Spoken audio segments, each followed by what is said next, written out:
Good morning, good evening, good afternoon, whatever it is, wherever you are now. You're going to have to bear with me on this one because I have no plan. I was literally on the way back from the supermarket, shopping bags are in the back, and I was listening to various different podcasts, and this sort of message hit me like a train. And it's funny. The universe works in a very weird and miraculous way. It's funny how that when you decide to explore something, how the various different bits of information and presentations come to find you that are all relatable to the subject. So I've been exploring the whole subject of passion and purpose, following your passion and learning the lessons that come along the way, and experiencing the experiencing the opposite side to it. When you come into that, step into that passion, when you step into your light, when you step into what's was ultimately supposed to be yours, learning to celebrate in all of that goodness. But in the same time of it, I also want to explore the other side of it, and that's the cost, the cost of living. You get life for free because somebody else pays for it, your mum. But to live always comes at a cost, and in the vast majority of circumstances, you pay that cost in advance. What I mean by that is all your trials, all your tribulations, all the challenges that you go through, the heartache, the loss, the pain, the bereavement, all of these things, all of these elements, all of these things are the cost that you pay for the goodness that is yet to come. And it took me a long time to understand that. I mean, in previous posts, I've explained about the fact that my dad died when I was 8, and all of the give me a second, all of the pain that goes attached to it, and it's still here to this day, And I get asked sometimes when people go to me, go, right, well, if you had one wish, would you go back and change it? If you had one wish, would you go back and would you stop him from dying? And my answer's no. My answer's no.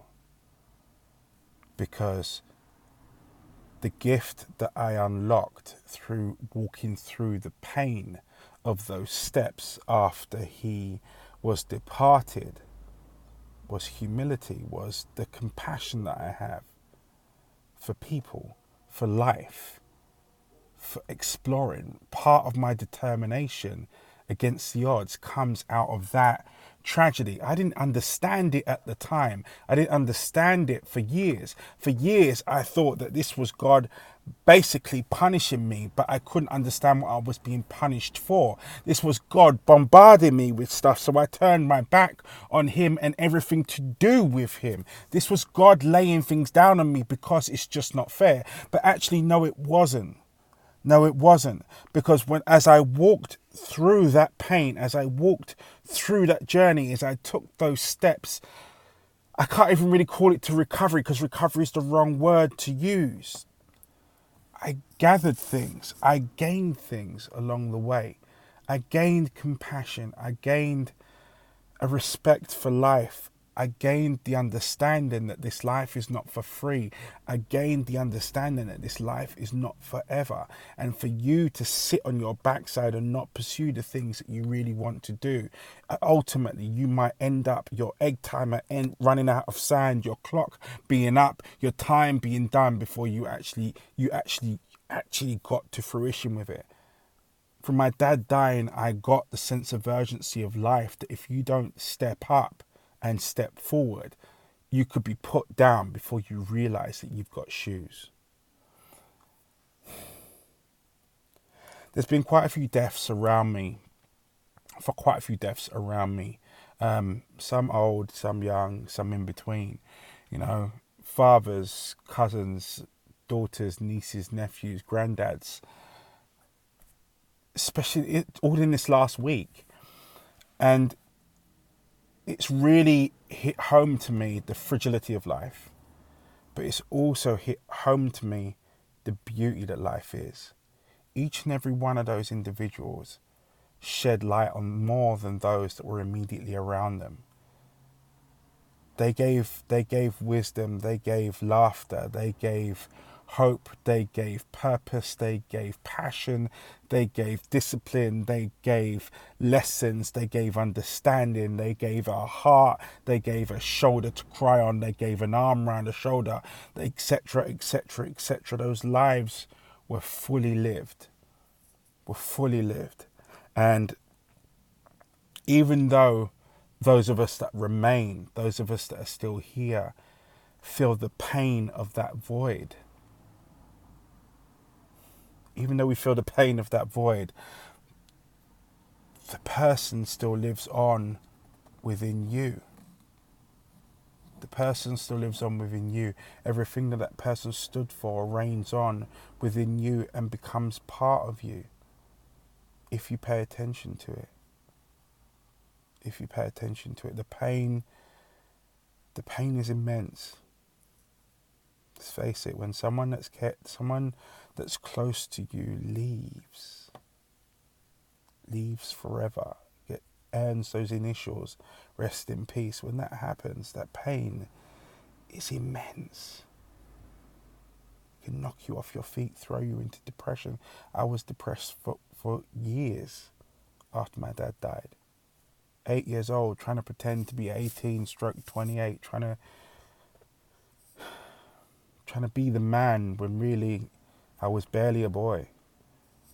Well, the pain is immense. But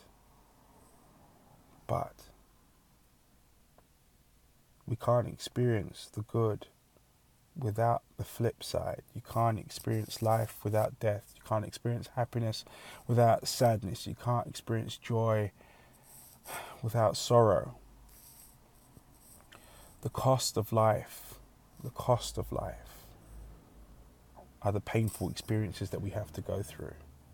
The gift of life is the understanding that comes through them. The leveling up that happens when you go through it. At the time, it might feel like you just want to pack it all in, you know. And we're talking about the loss of a person, but this is reflected onto so many things: the loss of your company, the loss of a job, the loss of a car, the loss of a relationship, the loss.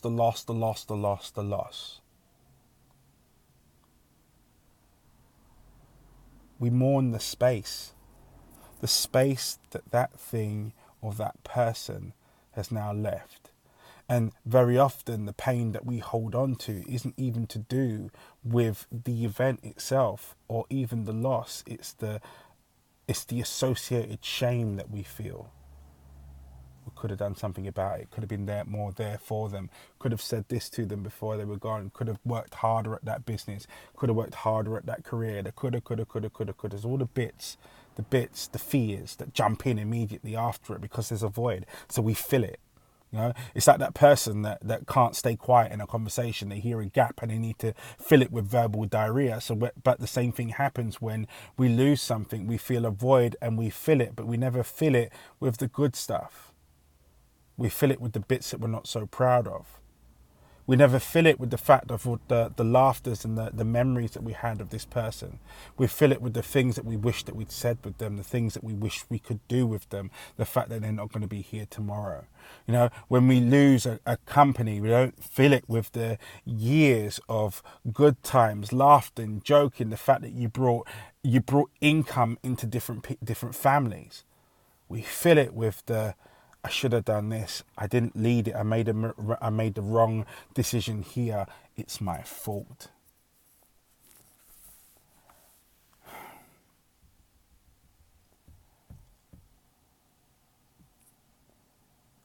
People always talk about winning the lottery. No.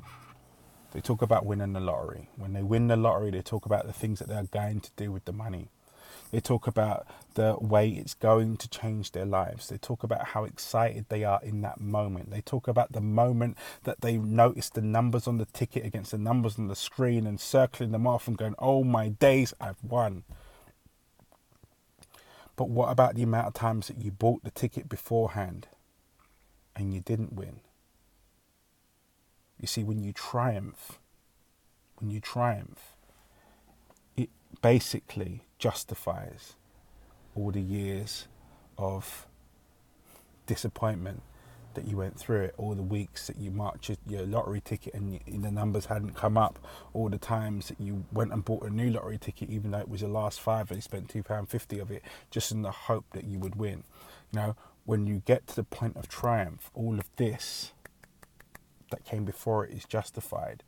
And what I'm saying to yourself here and now, if you're looking to this video and you're in pain for whatever it is it may be, maybe a subject that I haven't covered over earlier in the video, or maybe it is, that pain is a part of life, yes, but you don't have to live with it.